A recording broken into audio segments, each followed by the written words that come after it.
So for me, self-love is really about going to the depth of our being and making peace with all the aspects that we have, all the emotions, all the shadows, all the places where we are not fully conscious yet, to actually go and look at those places and put love, acceptance, embracement, to send some love to those places that are craving our attention because they have been repressed, because society told us that this is not a way of being, we should never get angry, we should never be jealous, we should never be certain ways that if we are truly honest with ourselves as human, we have those emotions, we have those shadows.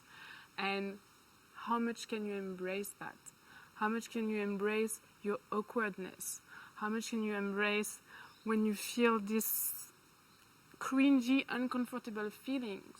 How can you relax with that and surrender to it and embrace it and be okay with it? Self-love is a lot about reclaiming those parts of us that we suppressed and that we rejected, so we can be whole and we can have different aspects of us that express. And this is the juice of life, when we are able to be playful and serious and committed and completely crazy and romantic, and like we have so many multi-dimensions that we can express and explore. We are not just one thing, and our human experience is all about that, about finding all the colors, cultivating the rainbows and dancing with it. So I haven't loved myself forever.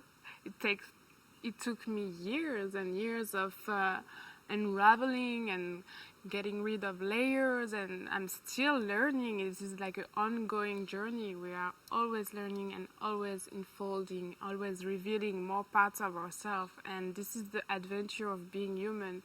And there will be always challenges. Life is always testing us even deeper into our self-love and showing us the places where yet we are not whole.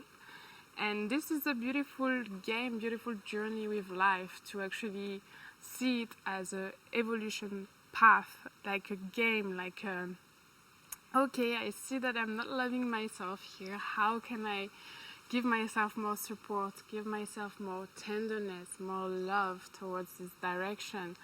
How can I see how this part is actually beautiful and this part wants something? And how can I fulfill that desire? And yeah, so having a better connection with myself is what helped me, and discovering, going through different spiritual paths that actually taught me that emotions are sacred and that it is okay to feel. No need to have shame around it, no need to hide, because society and even my past relationships, like everything was a mirror of that. Because I was so ashamed of my emotions, then all my outer world was showing me that emotion is wrong. So it's all about changing the perception, changing the connection with emotions, and then self-love can really flourish and grow.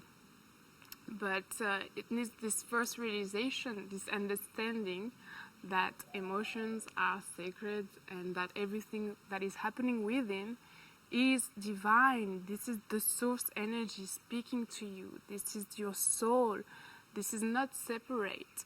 Your humanity is actually really connected to your divinity, and everything that is happening within is perfect as it is and needs to be seen, embraced, expressed. This is really the first understanding that helps me with my self-love.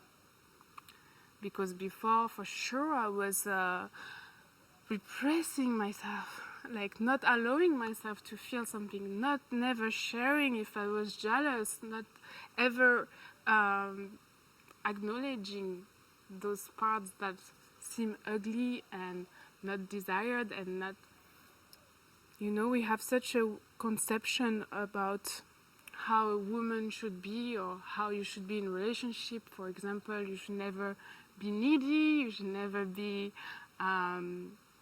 you need to be cool, you know, you need to have like independence, you need to be open-minded, you need to be like open sexually, you need to be like so many different things. And if we are listening to that, we are not really being honest with what's going on inside.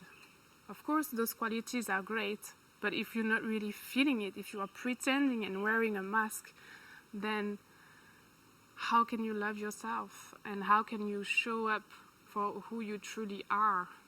So it's a lot about removing the mask, removing the pretend, and owning, yes, actually, I am vulnerable. Yes, I'm needy.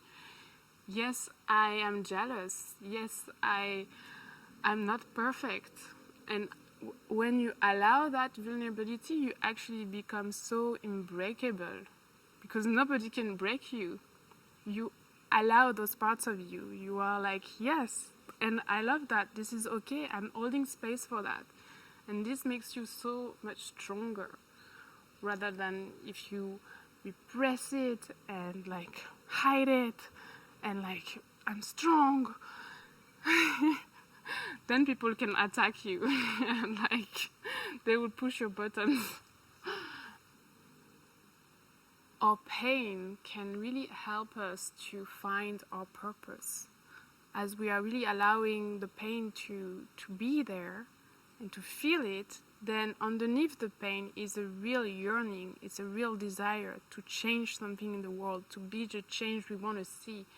And this is a great opportunity to find our mission, find our vision, find our purpose in life. And so many people are disconnected from their purpose, disconnected from their heart, because they're not allowing themselves to feel the pain. Yeah, we're just afraid of feeling. This is the base of everything. Being afraid of feeling and afraid of being ourselves, because we've been told so much, we've been trained so much to not be ourselves, to be ashamed for being who we are, and to be ashamed for feeling. Yeah. That's why so many people are disconnected, because they don't see the value of it. They don't see the point. They don't see the beauty of it. And if people realize the beauty of it and how much it can change their life and how much they can be in alignment with themselves and with their soul, then they will understand, and then they will start to feel. But they need to change the perception around that. Basically, self-love is all about letting go of pretend, letting go of forcing yourself to be anything else than what you are, letting go of people-pleasing, letting go of the need to be a certain way. And this is the beautiful, beautiful journey of being authentic and being original and standing out. Because if you are yourself, you can stand out. You can be funny, you can be completely weird, because you allowed your true essence, your natural state to shine. And this is what people want to see. They don't want to see fake people. They don't care. They want to see what's real. This is much more touching, and as human we resonate so much more with that. We feel the truth. We really like, in our body, we really feel that when someone is speaking the truth, it really resonates in us. And if someone is fake, we just don't vibe with that.